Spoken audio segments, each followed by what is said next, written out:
আসসালামু আলাইকুম ওয়া রাহমাতুল্লাহি ওয়া বারাকাতুহু। প্রিয় বন্ধুরা, কেমন আছেন? আশা করি সকলে ভালো আছেন এবং সুস্থ আছেন। আজকের ভিডিওটা হচ্ছে প্রবাসী কল্যাণ কার্ড। এর আগেও দুই একটা ভিডিও দিয়েছি, কিন্তু আজকের এই ভিডিওটা আবারও দেওয়া জরুরি মনে করতেছি, কারণ অনেকেই আগের ভিডিওটা দেখে নাই বা না দেখার পরেও হয়তো বুঝে নাই।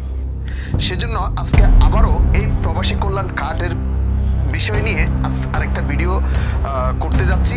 আশা করি যারা আমার এই ভিডিওতে ক্লিক করেছেন, আমি অনুরোধ করব প্লিজ ভিডিওটা বেশি করে শেয়ার করবেন আর অন্তত একটি লাইক দিবেন, কারণ আপনার শেয়ারের কারণে যারা এই প্রবাসী কল্যাণ কার্ডটা কি বা কি কাজে লাগবে বা কিভাবে বানাবেন সেটা অন্তত জানতে পারবে।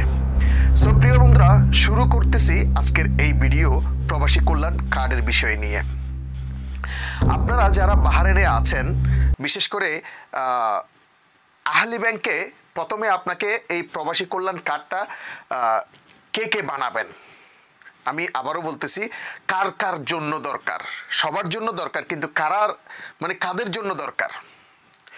এটা হচ্ছে যারা বর্তমান যখন বাহারেনে আসছিলেন, বাহারেনে বা বিভিন্ন দেশে, সৌদি আরব, যে কোনো দেশে আপনি যাওয়ার সময়, আপনি যখন বাংলাদেশ থেকে আসার সময় যে ফিঙ্গারপ্রিন্ট দিয়ে যখন আসছিলেন, তখন আপনাকে একটা কার্ড দিয়েছিল, ইমিগ্রেশন কার্ড। সেটাই হচ্ছে প্রবাসী কল্যাণ কার্ড। সেটা যাদের কাছে আছে তারা আর বানানো লাগবে না। এখন যাদের কাছে নাই তারা অবশ্যই, যদি আপনাদের ভালো লাগে বানাতে চান তাহলে বানাতে পারেন। এখানে অনেকে আমাকে গালমন্দ করতেছেন যে আমি সরকারের দালালি করতেছি। দেখেন ভাই, আপনি যদি বানান সেখানে আমার কোনো লাভ নাই। আমাকে কোনো 1 টাকা দিবেন না। যা দিচ্ছেন সেটা সরকারকে দিচ্ছেন, সরকার আপনাকে একটা কার্ড দিচ্ছে। সেই কার্ডের সুবিধা কিন্তু আপনি যদি কখনো বাংলাদেশে চলে যান বা এখানে যদি প্রয়োজন হয়, তাহলে সেটাই সুযোগ সুবিধাগুলো কিন্তু আপনিই পাবেন, সেখানে আমি পাবো না।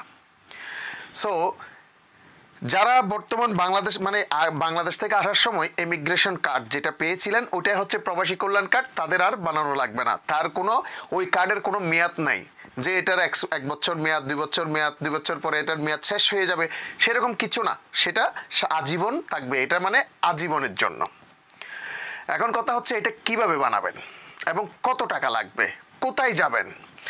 প্রথমেই আপনি চলে যাবেন আহলি ব্যাংকে। আহলি ব্যাংকে গিয়ে তাদের একটা ব্যাংক অ্যাকাউন্ট আছে। সেই ব্যাংক অ্যাকাউন্টের একটা লিস্ট আছে, ওই পেপারটা আমি এখানে কমেন্ট বক্সে দিয়ে দেবো, আপনারা সেখান থেকে নিতে পারবেন। প্রথমে আহলি ব্যাংকে গিয়ে তাদের অ্যাকাউন্ট নাম্বারে 16 দিনার জমা করবেন।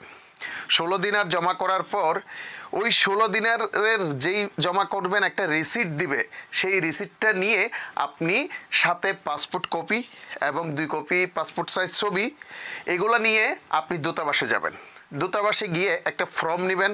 ওই ফর্মটা ওখানে পূরণ করে, আপনি যদি পূরণ করতে পারেন তাহলে আপনি পূরণ করবেন, আর যদি করতে না পারেন সেখানে দূতাবাসের কর্মরত যারা আছেন তারা রয়েছে আপনাকে সেই ফর্মটা পূরণ করে দেওয়ার জন্য। সেই ফর্মটা আপনি পূরণ করার পর আপনি ওখানে জমা দিবেন। এখন কথা হচ্ছে, সাথে সাথে কি আপনি কি কার্ডটা পাচ্ছেন কি না? না, সেটা আপনি সাথে সাথে পাবেন না, কারণ এই প্রবাসী কল্যাণ কার্ডটা সবাই বানানোর জন্য প্রস্তুত হয়েছে এবং অনেকেই দূতাবাসে যাচ্ছে এই প্রবাসী কল্যাণ কার্ডটা বানানোর জন্য। সেজন্য একটু সময় লাগতেছে। সো আপনারা যখন জমা দিবেন, আপনাদের ওই ফর্মের মধ্যে আপনাদের নাম্বার নিয়ে নেবে ওরা। আপনার কার্ডটা যখন রেডি হবে, আপনাকে ফোন দিয়ে বলবে আপনার কার্ড রেডি, তখন আপনি দূতাবাসে গিয়ে আপনি কার্ডটা নিয়ে আসতে পারবেন। আশা করি বুঝতে পেরেছেন কি করতে হবে। এখন অনেকেই বলতেছে ভাই 1 সপ্তাহ হবে কিনা বা 2 দিনে হবে কিনা, সেটার কোনো গ্যারান্টি বা আমি দিতে পারতেছি না। সেটা আপনারা দূতাবাসে গেলে দূতাবাস থেকে জিজ্ঞেস করবেন কয় দিনের ভিতর সেই কার্ডটা আসতে পারে। অনেকের হয়তো 2 দিনও চলে আসতেছে, অনেকের হয়তো 15 দিনও চলে আসতেছে। তারা কিন্তু আপনাকে 1 মাস অন্তত সময় দেয়। সো অনেকে আরও তাড়াতাড়িও পেয়ে গেছে। সেক্ষেত্রে আপনারা কি করবেন, সময় না গিয়ে আপনারা ফোন নাম্বার নিয়ে আসবেন ওখান থেকে। আপনারাও হয়তো মাঝে মধ্যে ফোন করে জিজ্ঞেস করতে পারবেন আপনার কার্ডটা কি রেডি হয়েছে কিনা। সো বন্ধুরা, সকলে ভালো থাকেন, সুস্থ থাকেন। আল্লাহ হাফেজ। আসসালামু আলাইকুম ওয়া রাহমাতুল্লাহি ওয়া বারাকাতুহু।